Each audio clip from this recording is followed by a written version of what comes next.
నిజమే, మాది రాయలసీమలో మా హోదా మేము రెడ్లం. రెడ్డి అనేది ఒక కులం కాదు, ఇట్స్ ఎ బ్రాండ్. వెనుకబడిన వారిని, బలహీనుల పక్షాన నిలబడే వారిని రెడ్డి అంటారు.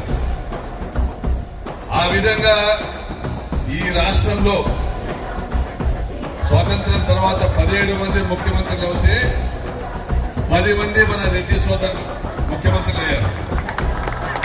ఎందుకంటే ఒక రెడ్డి ముఖ్యమంత్రిగా ఉంటే బీసీ, ఎస్సీ, ఎస్టీ, మైనారిటీలను ఆర్థికంగా వెనుకబడినటువంటి అగ్రవర్గాల వారిని అందరినీ కూడా హక్కులు చేర్చుకొని పరిపాలన అందిస్తారని రెడ్లకు పట్టం కడుతూ వచ్చారు ఆంధ్రప్రదేశ్ రాష్ట్రంలో, ఉమ్మడి ఆంధ్రప్రదేశ్ రాష్ట్రంలో, అదేవిధంగా మొన్నటి వరకు కూడా మన రాష్ట్రంలో కూడా.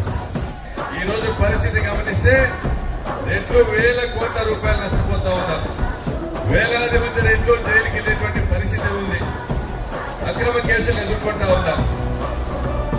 చాలా సమస్యలు ఈ రోజు మనం ఎదుర్కొనేటువంటి పరిస్థితి ఉంది.